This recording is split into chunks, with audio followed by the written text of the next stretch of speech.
રિપોર્ટમાં પણ કહેવામાં આવ્યું અને કેટલીક બાબતો એવી પણ કહેવામાં આવી છે કે જે હાસ્યાસ્પદ લાગી શકે છે. શું કહેવું છે બાબતે?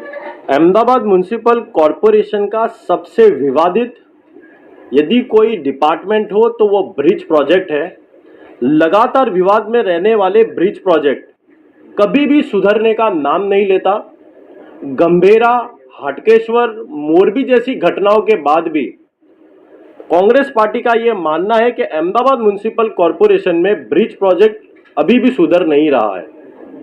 9/7/2025 को यानी कि 4 महीने पहले ही ब्रिज प्रोजेक्ट के द्वारा एक रिपोर्ट डिक्लेयर करने में आया था जिसमें अहमदाबाद के 69 ब्रिज का इंस्पेक्शन रिपोर्ट ब्रिज प्रोजेक्ट द्वारा जाहिर करने में आया था। अब सबसे बड़ी बात तो यह है कि ये जो 69 ब्रिज प्रोजेक्ट के जो रिपोर्ट्स आए हैं उसमें एक Geo design research private limited company ने 34 ब्रिज का इंस्पेक्शन किया गया है। पंकज एम पटेल कंसल्टेंट ने 35 ब्रिज का इंस्पेक्शन किया गया है। सबसे पहले तो कांग्रेस पार्टी का ये मानना है कि ये सभी रिपोर्ट फर्जी और गुमराह करने वाले रिपोर्ट बनाए गए हैं जिसमें ज्यादातर सभी ब्रिज में गुड, वेरी गुड और फेयर करके सिर्फ फॉर्मेलिटी करने का काम इन कंसल्टेंट के द्वारा किया गया है। उसका सबसे बड़ा उदाहरण कांग्रेस पार्टी मीडिया के माध्यम से अहमदाबाद शहर की जनता को बताना चाहती है। उसका सबसे बड़ा उदाहरण सुभाष ब्रिज है। 9/7/2025 को सुभाष ब्रिज का जब इंस्पेक्शन रिपोर्ट बाहर आया तो सबसे पहली एक लाइन उसमें लिखी गई है रिपोर्ट में कि ओवरऑल फेयर कंडीशन, यानी कि ब्रिज अच्छे ठीक कंडीशन में है। अब ओवरऑल फेयर कंडीशन होता तो 4 महीने के बाद यानी कि 3 दिन पहले जो ब्रिज पर स्लैब टूटने से ब्रिज को बंद कर देना पड़ा, वो परिस्थिति क्यों निर्माण हुई है? कांग्रेस पार्टी का सबसे पहला सवाल ये है कि कंसल्टेंट ने कहा है कि ओवरऑल इन फेयर कंडीशन। दूसरी बात उसी रिपोर्ट में सुभाष ब्रिज के लिए कही गई है कि cantilever slab in a poor condition, यानी कि कैंटिलीवर स्लैब पुअर कंडीशन में है। अब सबसे पहले तो लिख रहे हैं कि फेयर कंडीशन है, उसके बाद लिखा गया है कि कैंटिलीवर स्लैब पुअर कंडीशन में है। और यदि कैंटिलीवर स्लैब पुअर कंडीशन में था तो पिछले 4 महीने से ब्रिज प्रोजेक्ट के अधिकारी क्या कर रहे थे, उसके ऊपर गंभीर कार्य क्यों नहीं किए गए? अब तीसरी जो बात है वो काफी चौंकाने वाली है कि सुभाष ब्रिज के तीसरे जो पॉइंट पे उन्होंने इस इंस्पेक्शन में लिखा गया है कि ब्रिज के बॉक्स में चामा चिड़िया होने के कारण ब्रिज के बॉक्स को चेक नहीं किया गया है। अब सबसे बड़ी बात तो यह है कि 15,000 करोड़ रुपए का वार्षिक बजट अहमदाबाद म्युनिसिपल कॉरपोरेशन का है। बड़ी बड़ी टेक्नोलॉजी की अहमदाबाद म्युनिसिपल कॉरपोरेशन बात करता है और सुभाष ब्रिज की रिपोर्ट में यह कहा गया है कि ब्रिज के बॉक्सेस के नीचे चामा चिड़िया होने के कारण ब्रिज को चेक नहीं किया गया। अब इस प्रकार की रिपोर्ट ये बताती है कि अहमदाबाद म्युनिसिपल कॉरपोरेशन का ब्रिज प्रोजेक्ट कितनी गंभीरता से कार्य करता है।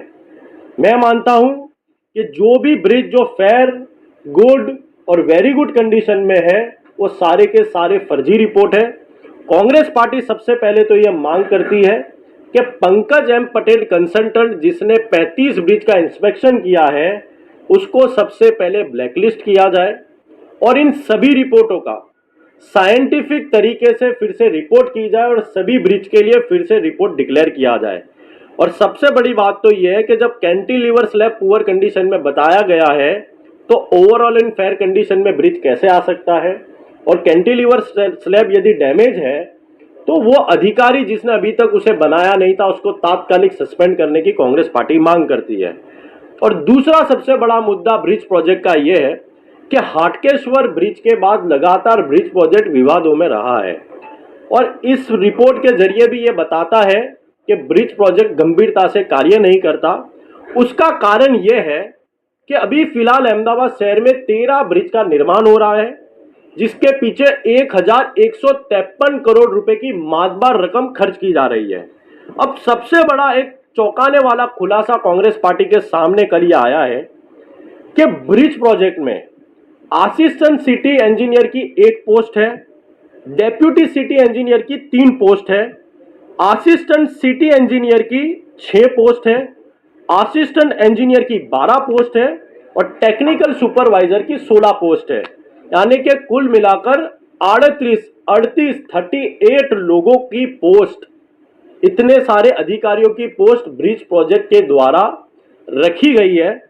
लेकिन सबसे बड़ा चौंकाने वाली बात तो यह है कि इन 38 में 21 जगह खाली पड़ी हुई है। यानी कि 38 में से 21 जो पोस्ट है वो खाली रखी गई है। अब आप समझिए कि वार्षिक जब ब्रिज में कार्य 13 ब्रिज के कार्य चल रहे हो और 1153 करोड़ के कार्य चलते हो, वहां पर 21 जगह खाली पड़ी रहती हो, तो ये साफ बताता है कि कितनी गंभीरता से Ahmedabad municipal corporation bridge project में कार्य कर रहा है। टेक्निकल सुपरवाइजर में 16 जगह है जिसमें 11 जगह खाली पड़ी हुई है। असिस्टेंट सिटी इंजीनियरिंग में 6 जगह है जिसमें 4 जगह खाली पड़ी हुई है। असिस्टेंट इंजीनियर में 12 जगह है जिसमें 7 जगह खाली पड़ी हुई है। और सबसे बड़ी बात तो यह है, इतने वर्षों के बाद हाटकेश्वर और सुभाष ब्रिज की घटना के बाद फिर एक नोटिस जारी की जाती है कि इन सभी पोस्टों को आउटसोर्सिंग के जरिए भरा जाएगा। पिछले 20 वर्ष के शासन में भारतीय जनता पार्टी ने ब्रिज प्रोजेक्ट में अभी तक पोस्ट भर नहीं पाए, जिसके कारण इस प्रकार के कार्य और इस प्रकार की घटनाएं घटती जा रही है। कांग्रेस पार्टी ये मांग करती है कि ब्रिज प्रोजेक्ट में जो भ्रष्टाचार और जो सीरियसनेस नहीं दिखाई जा रही है उसको गंभीरता से लिया जाए, इन सभी पोस्टों को जल्द से जल्द भरा जाए। और ये जो रिपोर्ट जो ब्रिज प्रोजेक्ट द्वारा बनाई गई है, कांग्रेस पार्टी मानती है कि ये फर्जी रिपोर्ट को तात्कालिक नेगलेक्ट कर एक साइंटिफिक तरीके से रिसर्च किया जाए और नई रिपोर्ट अहमदाबाद शहर की जनता के आगे डिक्लेयर की जाए। છે કે સુભાષ બ્રિજનો રિપોર્ટ 4 મહિના પહેલા એમસી ને સુપરત કરાયો હતો। એજન્સી જે પંકજમ પટેલ છે તેઓ કહ્યું હતું કે આ બ્રિજ છે ઓવરઓલ ઇન ફેર કન્ડિશનમાં છે, તો 4 મહિનામાં જ આ બ્રિજમાં આ પ્રકારની સ્થિતિ કેમ બને અને કેટલાક અધિકારીઓની પણ ક્યાંક કમી છે તે જોવા મળી રહી છે। ગંભીરા બ્રિજની દુર્ઘટના બાદ અમદાવાદ મહાનગરપાલિકા દ્વારા ટેન્ડર બનીને એમ પેનલોને જે મહાનગરની અંદર 90 કરતાં જે વધારે બ્રિજો આવેલા છે, જેમાં નદી ઉપરના પણ બ્રિજોનો સમાવેશ થાય છે, એની પ્રાઇમરી ચકાસણીની કામગીરી અને બ્રિજના ઇન્સ્પેક્શન માટેના વર્ક ઓર્ડરો આપવામાં આવ્યા હતા।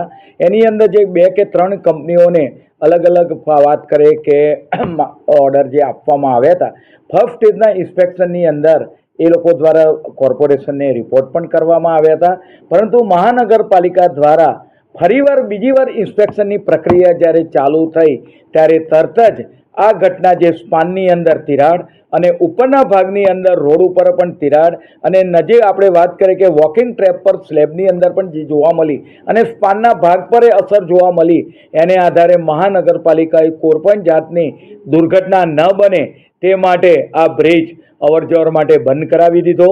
અને અલગ અલગ વાત કરીએ કે આઈઆઈટી રૂડકી છે, એસવી તદુપરાંત કસાડ અને વિવિધ એજન્સીઓ હાલ ઇન્સ્પેક્શન કરી રહી છે। 25 ડિસેમ્બર સુધી આ હાલ બ્રિજ બંધ રહેવાનો છે। વિપક્ષ દ્વારા ખોટા જે આક્ષેપો કરવામાં આવે છે, ફર્સ્ટ રાઉન્ડની અંદર જે રિપોર્ટ આપવામાં આવ્યો હતો એના આધારે બ્રિજ ચાલુ રાખવામાં આવ્યા હતા, પરંતુ જ્યારે મહાનગરપાલિકાએ જ્યારે બીજી વાર એના ઇન્સ્પેક્શન કરાવ્યા અને ત્યાં અગર આપણને ખામી જોવા મળી તો તરત જ ત્વરિત પ્રશાસન દ્વારા તરત જ આ નિર્ણય કરવામાં આવ્યો અને બ્રિજને હાલ પૂરતો બંધ કરવામાં આવ્યો છે। આઈઆઈટી રૂડકી, આઈઆઈટી બોમ્બે, કસાડ, વિવિધ એજન્સીઓ અને જે બ્રિજનું ટેકનિકલ નોલેજ ધરાવતા જે જાણકારો છે એના દ્વારા હાલ તપાસ ખૂબ જ ચાલી રહી છે। આવનાર સમયગાળા માટે એનો નિર્ણય હયાત પરિસ્થિતિ શું છે, ડેવલપિંગ એનું કઈ રીતે કરવું એ માટેનો નિર્ણય કરવામાં આવશે। તદુપરાંત મહાનગરપાલિકાની અંદર દરેક વિભાગની અંદર સ્ટાફની ભરતી પ્રક્રિયા ચાલુ છે। ટીએફની અંદર જ 2 મહિના પહેલાં 93 જેટલા ટેકનિકલ સુપરવાઇઝરના ઓર્ડર કરવામાં આવ્યા હતા। હાલ પણ વર્તમાનપત્રોમાં એડ આપી લગભગ 1 મહિના પહેલાં એન્જિનિયરો અલગ અલગ વિભાગની અંદર એસી આના વાત કરીએ કે એન્જિનિયરોની અરજી મંગાવવામાં આવી છે. ટૂંક સમયમાં ગુજરાત યુનિવર્સિટી, જીટીયુ અથવા તો આઈએમના નેજા હેઠળ તેની એક્ઝામ લેવામાં આવશે. હમણાં જ ફાયર વિભાગના 100 જવાનોની ભરતી કરવામાં આવી. અલગ અલગ વિભાગમાં ભરતીની પ્રક્રિયા 600 જેટલા આપણે વાત કરીએ કે ઓપરેટરો પણ લેવામાં આવ્યા છે. દરેક વિભાગની અંદર ભરતીની પ્રક્રિયા ક્રમશઃ ચાલુ છે.